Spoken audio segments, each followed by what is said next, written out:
What's going on, everybody? Welcome to the reveal of the number 4 team in my 2019 NFL Power Rankings with a deep dive into the very exciting Kansas City Chiefs. Now, I do need to mention this is the start of a new tier, our A tier, and these are teams that have very legitimate Super Bowl expectations. We had a long list of teams. The NFL is very deep, 5 to like 19, I think. Were teams that, if a thing or two goes right, these are Super Bowl contending teams. Well, these teams in the top 4 really have everything in place and are teams that I expect to be sitting there in January, competing for conference championships and NFL championships. So this Kansas City Chiefs team really kind of broke out in a way last year. Not making the playoffs. We've gotten used to Andy Reid with this Chiefs team winning double-digit games, but we also got kind of used to them getting bounced in the playoffs pretty early. Well, the true emergence of Patrick Mahomes as one of the most exciting athletes in sports in the last decade has really blown open the roof in terms of the ceiling for this team. Now, a big thing here is only 3 teams in the last 22 years have won a Super Bowl without a top 10 scoring defense, and 2 of those 3 teams were the Giants and the Ravens, who actually had very good playoff defenses. Now, offense is still very important, and I'm not saying that you need to have an elite defense or anything, but you certainly need, for the most part, a defense that can at least get in teams' ways. And there is an aspect of this Chiefs team that is falling dangerously close to that, Aaron Rodgers or Andrew Luck, who can have that elite explosive offense with the elite quarterback play that just, gets hindered by their defense. So that's going to be the big conversation for this team, is not just if they can repeat as a historically great offense, but what is this new look Kansas City 4-3 defense going to look like here with some new players and defensive coordinator Steve Spagnuolo. So if you enjoy, if you learn something, please do hit that like button. It's the easiest way to support my channel and share the video.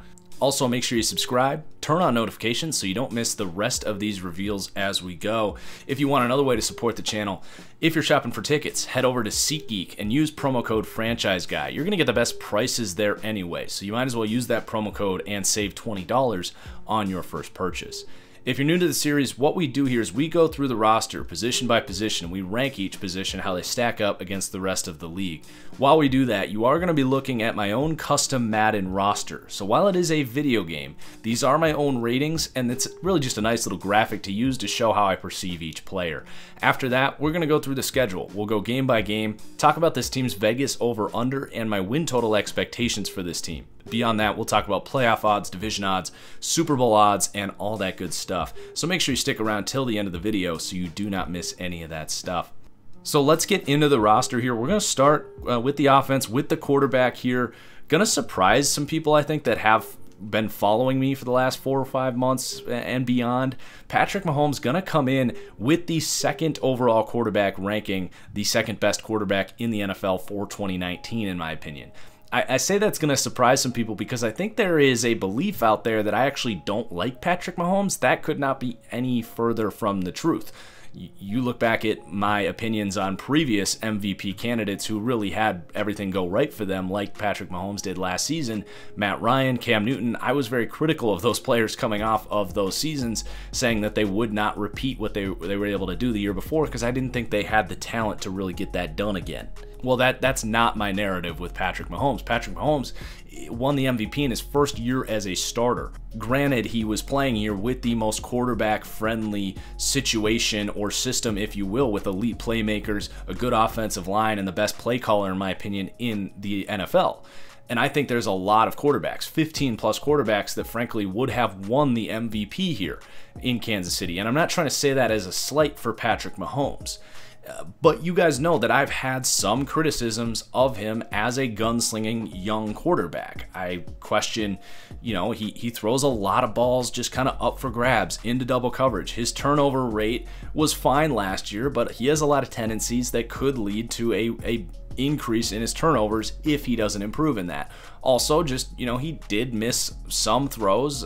Every quarterback misses throws, but if you want to put him in the Tom Brady, Aaron Rodgers in his prime, the elite all-time great quarterback conversation, which people are already ready to do, you know, he missed a lot of throws that I don't want him to miss. Now, that said, he has started, 19 games in his career, including one back in his rookie year as like a throwaway garbage game that you probably don't even want to count. And he will continue to get better. His processor is going to get better. He's going to pick up on things as he continues to play more and more inside the NFL, and I expect him to continue to get better and better. And we've never seen a quarterback look as good as Patrick Mahomes did in his very first season. But what I'm hinting at here is that I tend to be a little bit less, scratch the little bit. I'm just a much less, reactionary evaluator of talent. I don't put as much weight in statistics. I put a lot more in just what am I seeing on the film, and he was elite on film last year, don't get me wrong. But as of right now, he's much more Brett Favre than he is Tom Brady or Aaron Rodgers in his prime. Now, he couldn't get there, absolutely, and that's why I'm ranking him here second. I do actually project that statistically, he might have a slight downgrade. His first 5 weeks were just kind of crazy. He was scoring like 4 or 5 touchdowns a week, and as the season went on, he did have some regression to the mean. That's kind of what I expect for his career. Is this might be one of his best years of his career because everything really did go right here, and he did have the elite playmakers stay healthy out there. But it's not that I'm saying he's going to drop down to only throwing 4,500 yards and 30 touchdowns. I think he'll be somewhere between that and what he did last year. So you're going to get boosted here by having, in my opinion, at worst a top 5 quarterback, but somewhere to me in the top 3, I rank him number 2. The backup situation is Chad Henne. They're screwed. If anything happened to Mahomes, they're developing Chase Litton and Kyle Shermer here. I don't think there's a whole lot of talent there. Litton was all right at Marshall, but both those guys at best career backups. So second in the NFL at quarterback. And then at running back, the talent here is fine. I've always liked Damian Williams going back to his days at Miami. He was an eye test kind of guy, and the limited opportunities you saw from him, he just kind of caught your attention after just a few carries. Has really great shiftiness at his size, and that's what the Chiefs seem to really value, is a bigger bodied running back.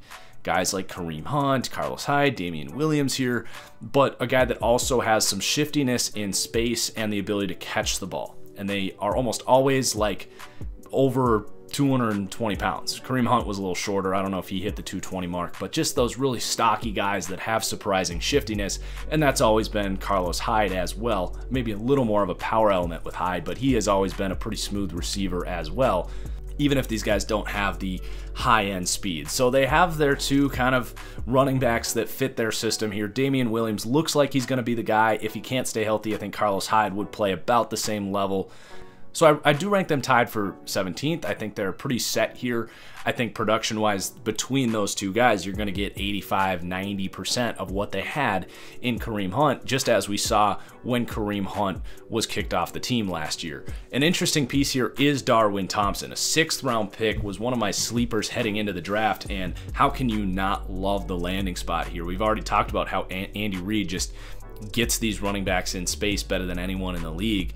And Darwin Thompson, to me, his comparison was almost identical to another Thompson, Chris Thompson. True receiving back, quicker than fast, but does have some speed as well. Excellent route runner, can run between the tackles a little bit if you ask him to, but he's a little different than these other guys, and it's going to be really exciting to see what Andy Reid does with yet another weapon on this offense as a running back here. I don't know what his production is going to look like. He might just be another cog in this sort of trick play, high school misdirection offense, if you want to use a nicer term there. But he is going to be a weapon for this offense and does give this just a slight uptick in terms of the ability to replace Kareem Hunt here. And then you also have Darryl Williams. He goes back to more of what we said about those bigger backs. I don't actually know if he has the hands or shiftiness, though, that this team seems to be looking for in those bigger guys. I don't know if they have a whole lot in Darryl Williams. He did make some nice plays, though, down the stretch last year. So I do have them tied for 17th at running back. I really don't have any question marks there. Even if they don't have any elite players, they're going to be more than fine. But let's talk about the wide receiver room, which I do give them the gold star. This is the best group of weapons in the NFL, and I don't know if it's all that close. because this team has probably 2 of the top 10 biggest mismatch problems in the entire NFL. So let's start with Tyreke Hill, who to me is the #1 biggest mismatch problem in the league. And getting him back full go, like no suspension here for Tyreke Hill. I'm not going to get into what happened to him. That's not for me to sit here in my office and analyze. He's here for now, and that's huge for this team. If he was going to face a significant suspension here, 8+ games, I don't think the Chiefs would be coming in here at 4. Patrick Mahomes is amazing, but what Tyreke Hill does for this team opens up the door for so much. Not just him himself getting open and being a fantastic receiver, but what he does from a play calling perspective, his pre-snap motion. Defensive coordinators have got to pay attention to him because he's the most explosive player in the NFL with the ball in his hands, but he's also a legitimate deep threat and can take the top off of the defense. So you have to put often not just 1 but 2 defenders keeping an eye on Tyreke Hill, and with all of this misdirection, it really just opens this thing up into a system that you just can't quantify really what he means for this team. So getting him back in there is really what allows this team to stay as a top 4 team in my power rankings. As great as Patrick Mahomes is, he just keeps that ceiling so high for this offense. But then I'm going to talk about Travis Kelce as the other top 10 mismatch problem here for this team. The best tight end in the NFL, certainly with Gronk retiring, but I think even last year he's had to be the best tight end. George Kittle also very impressive, but for him to be as athletic as he is at his size, there's no doubt he's one of the best mismatch problems in the NFL. He blocks as well. Hell, they'll hand the ball off to him. He's another guy that just, you don't know how they're going to use him with this crazy misdirection offense. But to keep an eye on him and Tyreke Hill, on top of not a bad group of receivers beside those 2 guys, it's really an embarrassment of riches here in Kansas City paired with this play calling. Let's go back to the wide receivers here. The last thing I want to say about Tyreke Hill is that it is kind of interesting that we don't often bring his name up in the top 5 wide receiver conversation, because it's not that he's bad as a route runner or like his catch and traffic ability or his hands. Like, he's very good at those, like very good, and paired with his athleticism, what makes him so special. But for whatever reason, we don't often bring up Tyreke Hill's name with the Odell Beckham, Julio Jones, DeAndre Hopkins. You know, we don't often bring up Tyreke Hill's name.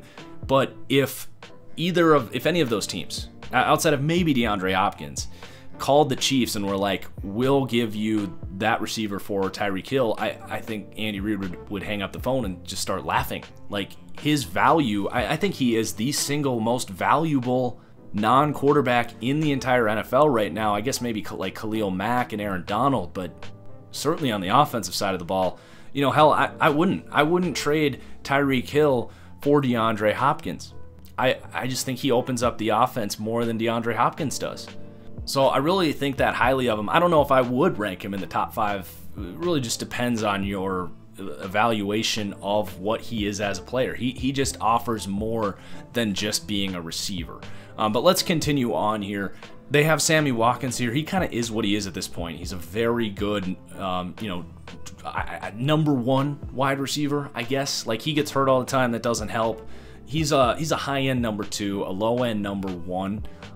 He's a very good player, really good separator, great hands. He just can't really stay healthy, and you probably don't project him to do that again this year. So you look at Demarcus Robinson as a guy that did really play pretty well in his opportunities last year, a 4th-round pick in 2016. He's a guy that is going to be just really nice depth here, and I see him as the guy that's going to play when Sammy Watkins gets hurt.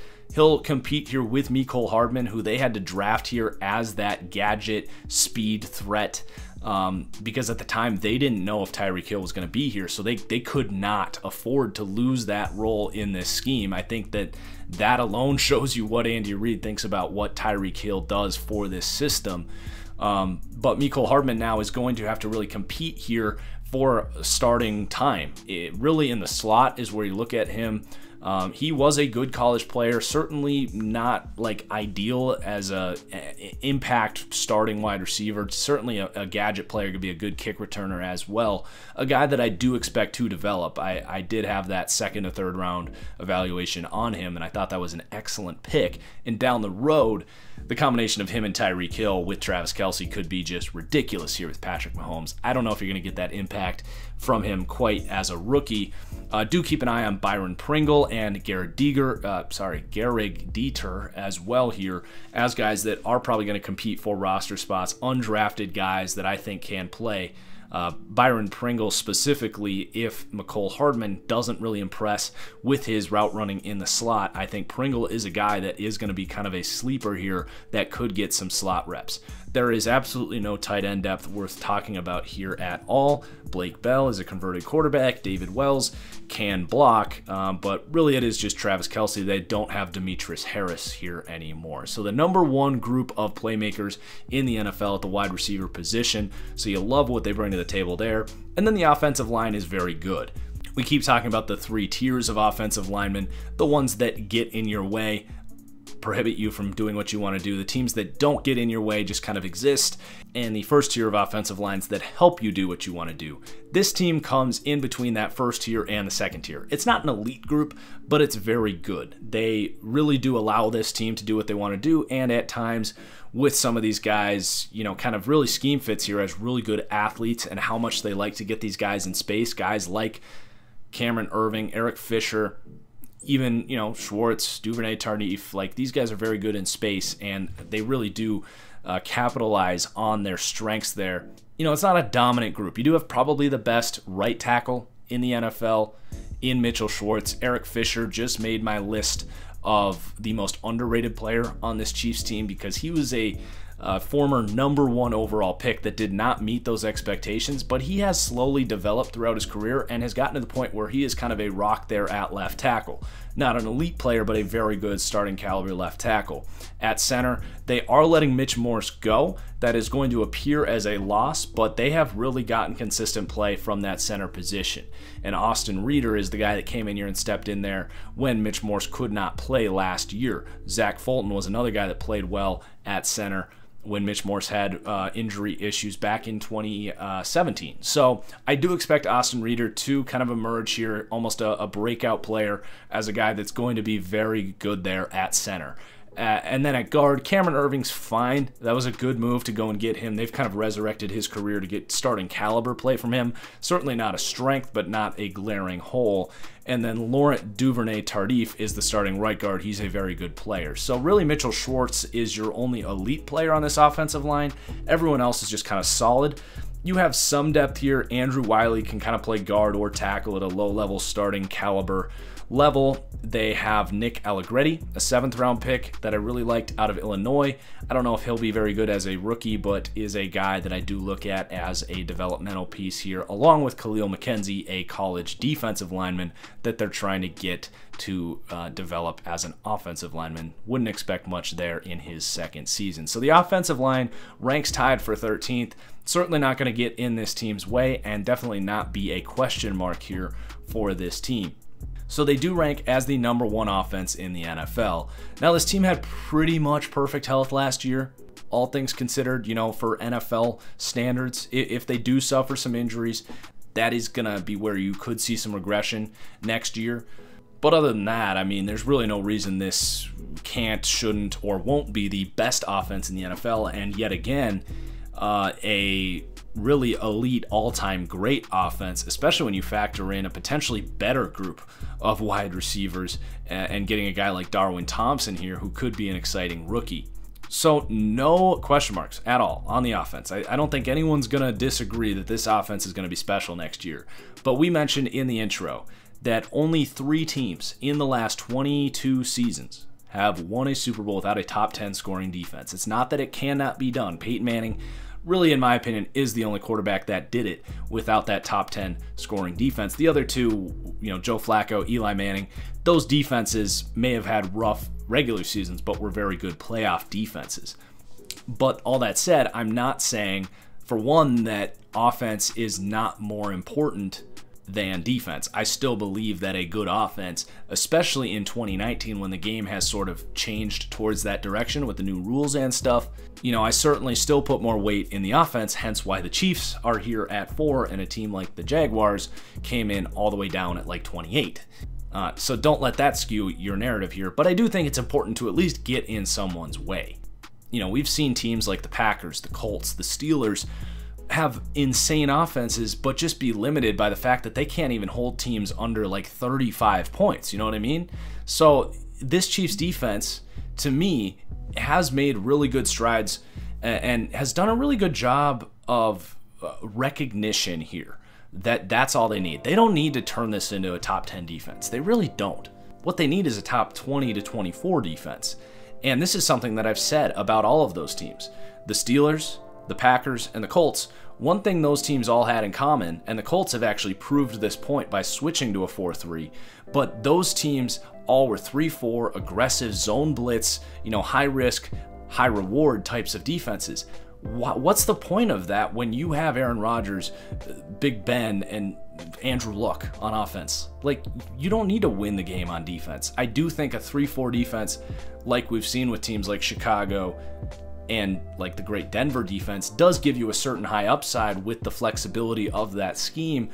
But the Chiefs here have said, you know what, screw the 3-4.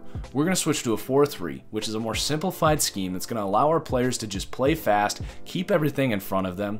Yeah, it might get picked apart at times, but you're not going to have those big chunk plays all the time that just, you know, put you in marathons where you got to score 45, 48 points. You know, the 4-3 scheme itself also is much easier to get the personnel for. The edge rushers, where you don't need these uber athletic, versatile guys. You know, you can have a deeper rotation of guys that can come in and play, you know, really as bigger guys on the edge and help out your run defense there, that maybe also can move inside to allow for a speed rusher to come in on passing downs and push that bigger guy inside. The scheme itself is just much more conservative. And I've really heavily criticized teams like Pittsburgh and Green Bay for not making a change that the Chiefs have made.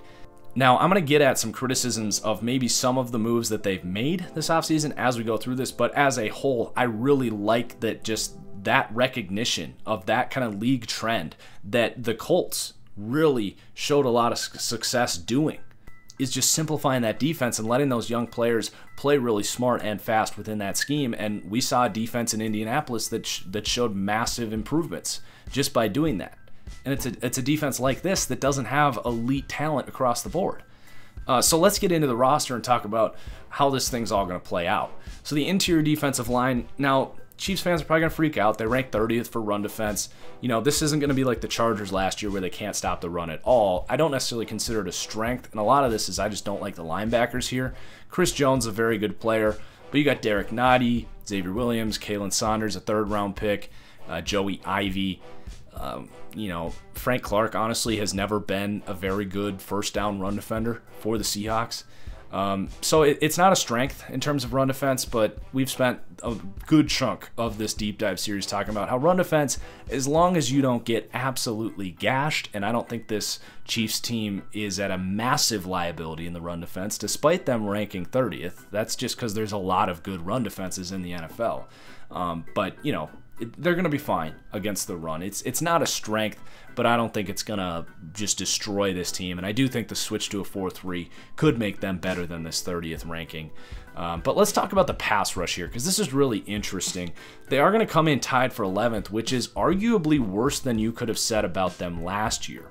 And this Chiefs team really has been the staple for the whole coverage versus pass rush debate of the offseason, because this was a top 10 pass rush last year. They had D Ford was, you know, led all edge rushers in pressures last year. Chris Jones was third to only Aaron Donald and Fletcher Cox in terms of interior pressures. And then Justin Houston actually still played at a, you know, pretty high level last year. Yet this team was getting torn to shreds because their coverage unit was so bad. Now, you can make the argument that the reason that a team like the Eagles is able to pull that off with a great front seven and a bad secondary is that they're a 4-3 scheme and they play a more simplified system that allows those guys in the secondary to keep things more in front of them. So, you know, we'll see how this experiment works out here.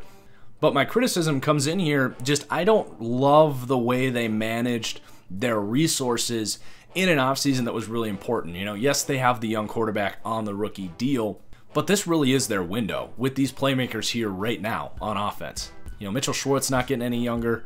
You got Sammy Watkins on the roster for now. You know, like, this is as of right now, like, you should be trying your best to win right now.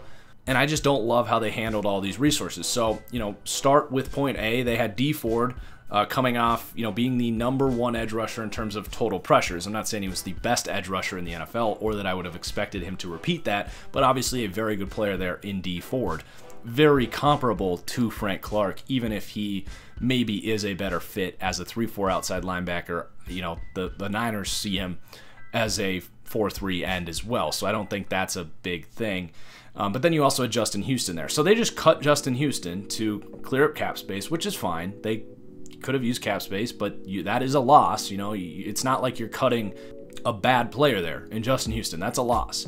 And then they go ahead and they trade D Ford for a future second-round pick. So not something they're getting this year.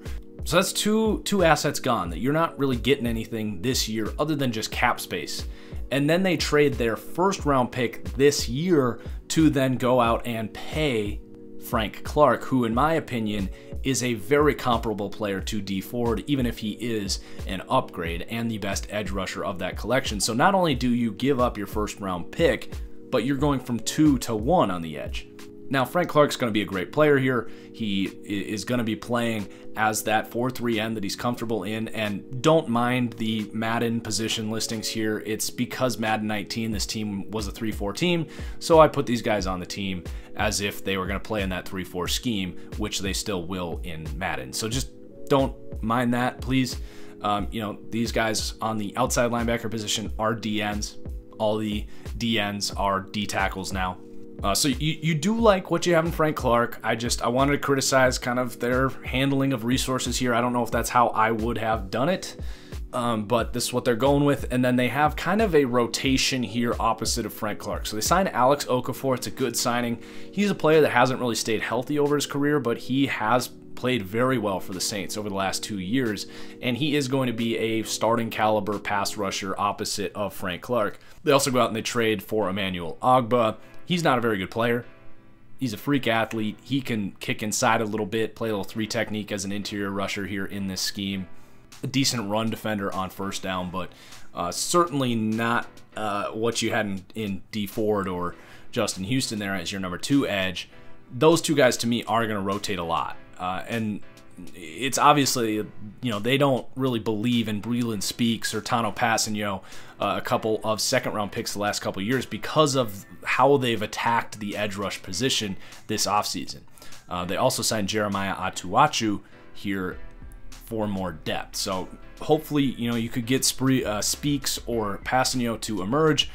It does not seem likely here. It seems it's going to be Frank Clark and then some rotation of Atuachu, Okafor, and Emmanuel Ogbah on the other side. And then you're helped here by Chris Jones, who right now is either the 3rd or the 4th best interior rusher in terms of pressure getter. Had a ton of sacks last year as well. He is a monster and is a big reason that this team is going to come in here tied for 11th for the pass rush.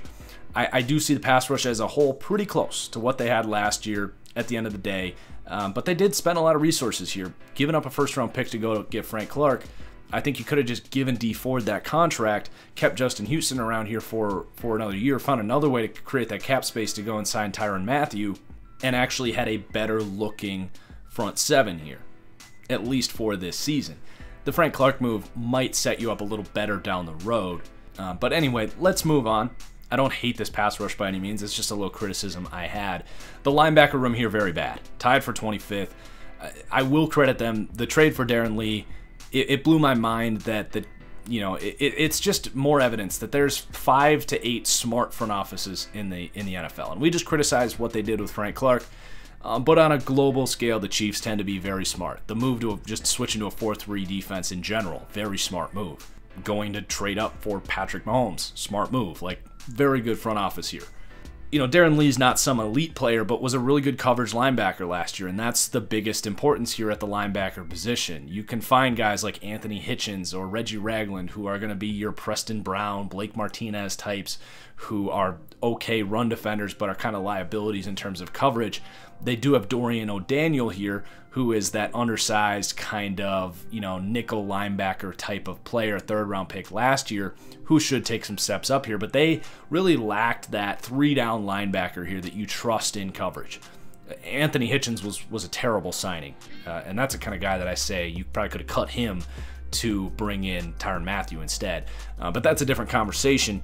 But that was a great move to basically, send a package of peanuts to New York City for Darren Lee. Like, great move. I don't know why more teams weren't willing to give up more for that player, as we've seen with the Eagles front office. Like, just trading for these veteran players on contract years where you're not really tied to them, but you don't have to give up much to bring in a veteran player. It's one of the biggest holes in the NFL front office market right now. More teams should be making moves like this for guys like Darren Lee.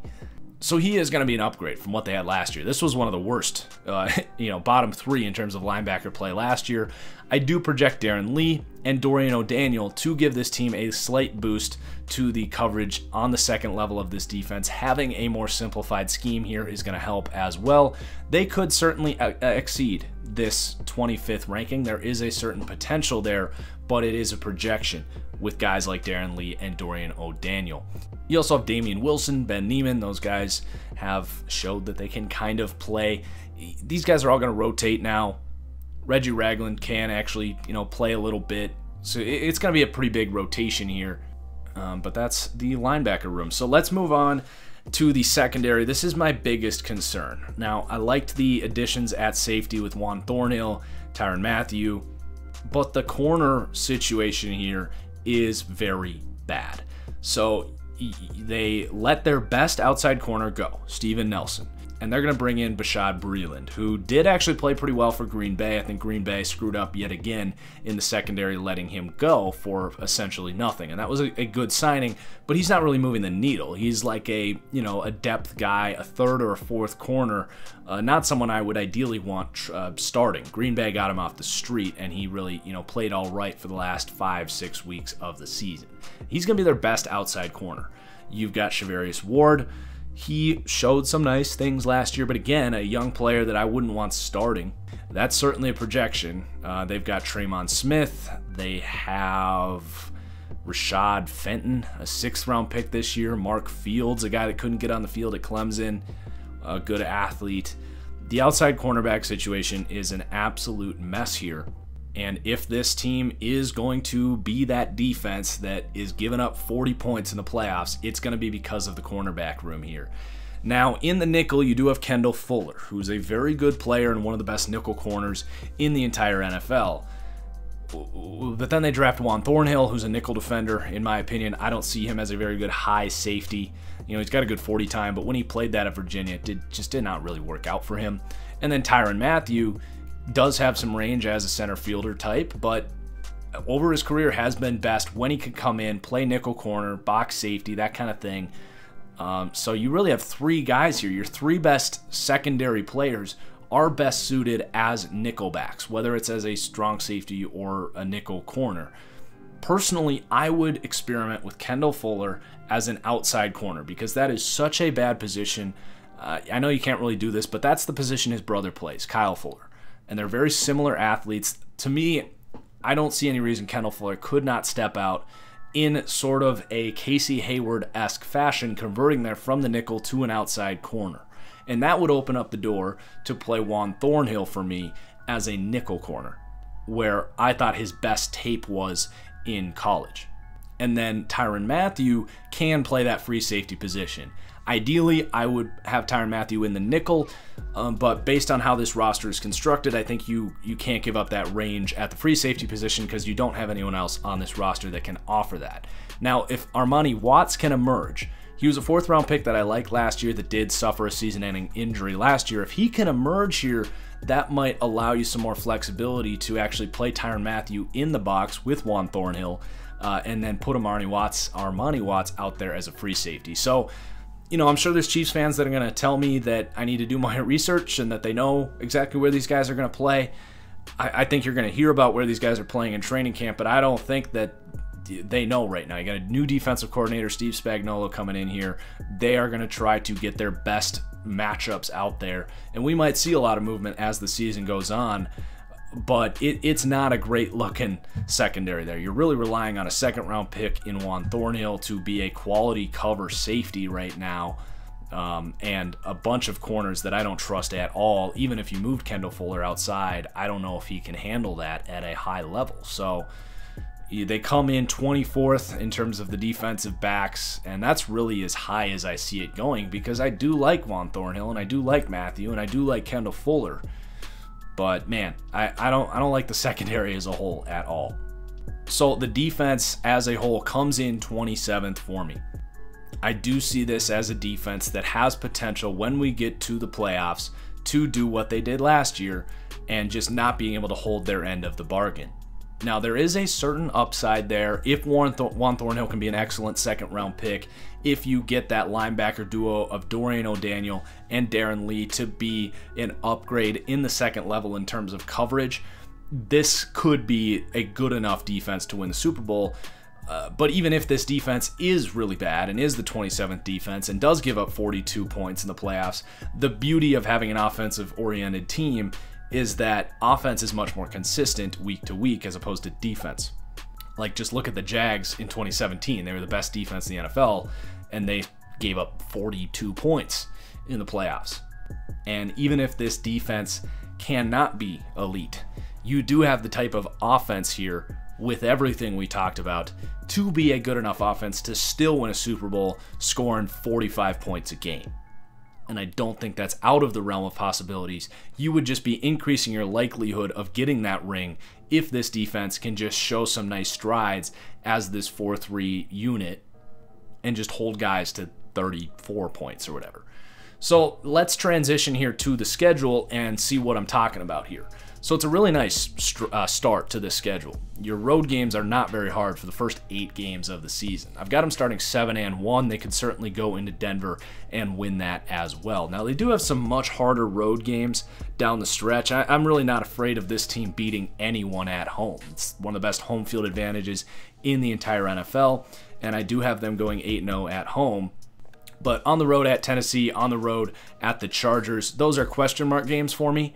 Those are going to be the kind of pivotal point in their season on if they can get to that 13-14 win mark, is if they can win at Denver, at Tennessee, at the Chargers. I do not see them beating New England in Foxborough in December. Like, the Patriots just really turn it on, and it's going to be a great game, and they certainly could do it, but I'm definitely going to go with New England in that game, given that it's in Foxborough.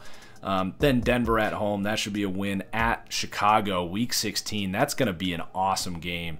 And then they finish up with the Chargers as well. So the Chiefs are going to have some really fun football in December and January, as I do see this team making the playoffs, going 11-5.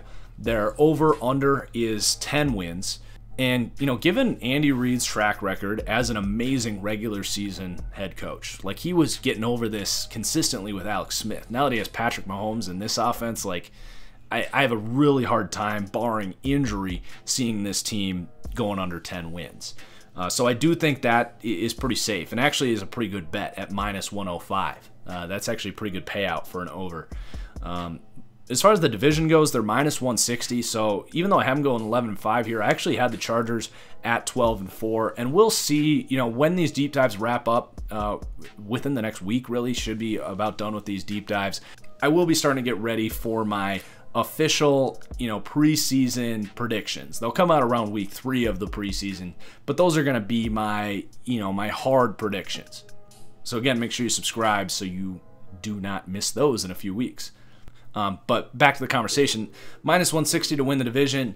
They're saying they're pretty heavy favorites. I actually see the Chargers as a team that, can really make this thing interesting. And I do think it is going to take about 12 wins to win this division. So if you're saying you need 12 or even 13 wins to win this division, I don't really like -160. I think it's closer to a coin toss. So I don't know if I would suggest that. The Super Bowl at +800, I've kind of talked about, I think this team can definitely win a Super Bowl. They come in that tier. I think it really just takes them either staying completely healthy on offense like they did last year, or the defense to just take a couple steps up and be okay. And this team very much, might just be my Super Bowl pick. We'll see. So I really like this Chiefs team. They are yet again going to be just so fun. I'm just going to soak this team up. I'm going to watch and rewatch all of their games just like I did last year. Like, it's just such a fun team to watch. And, I think it's important to celebrate when you have true greatness like this. We just saw how the Warriors just kind of fell off a cliff at the snap of a finger. And, you know, we might be sitting there this year. You know, we got sick of them winning. But when you see something special like that, it really is just fun to watch. So I'm looking forward to this season for the Chiefs. Football is freaking less than a week away. We got the Hall of Fame game. So I'm fired up. I hope you guys are too. We got 3 of these left. Please like the video. Chiefs fans, let me know what you think. Are you all in? Are you convinced this team's already got a ring? just let me know in the comments. Looking forward to hearing from you guys. Cheers as always, and we'll see you for the next one. Peace out.